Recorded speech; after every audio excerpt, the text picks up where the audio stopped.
তাহলে তো আপনার মানুষের একটু ভালো করে ভিডিও করে।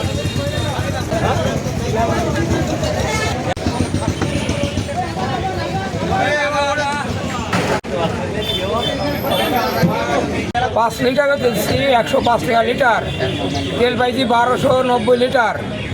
এই চাষিকে আমি 5 টাকা দিচ্ছি। কতদিন পরে পেয়েছেন? 15 দিন পরে। হলো যে চাষি যে ডিজেল লাগে সেভাবে আপনি আমার ডিজেল লাইছেন, তাহলে পাইতাম 20 বেড়ে, সেই পাইছি আমি মাত্র 6 বেড়ে। এভাবে ভাগ করে দিচ্ছি, 5 টাকা দিচ্ছি চাষিকে। দাবি আমাদের হচ্ছে তেল প্রচুর দরকার, আরও দরকার তেল।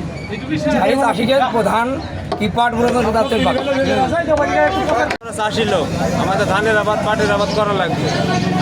আমার তেলের দরকার সবসময়। আর পাম্পে যাই তো তেল আমরা হাজার হাজার লোকের মধ্যে সিরিয়ালের তেল পাচ্ছি না। প্রত্যেক ডিলারদের কাছে যদি সরকার যদি দিত আমাদের, তাহলে আমরা হয়তো যখন মন তখন আমরা ডিলারদের কাছে তেল আমরা নিতে পারি।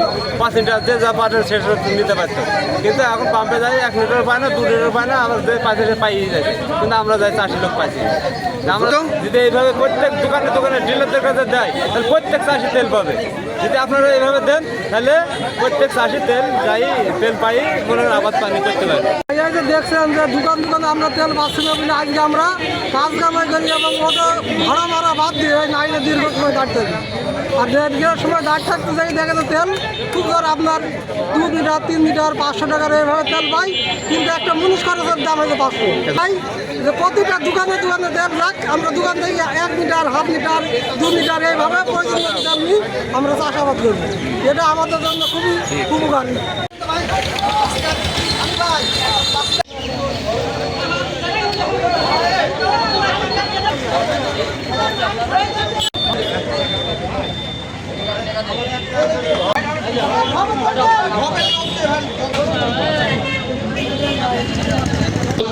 টাকা থেকে সর্বোচ্চ 15,000 টাকা।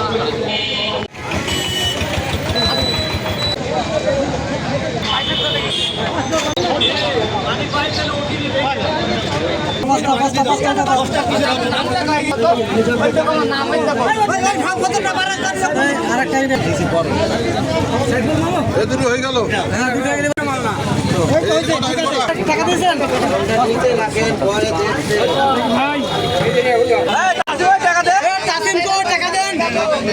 কিছু মনে করছেন নাকি?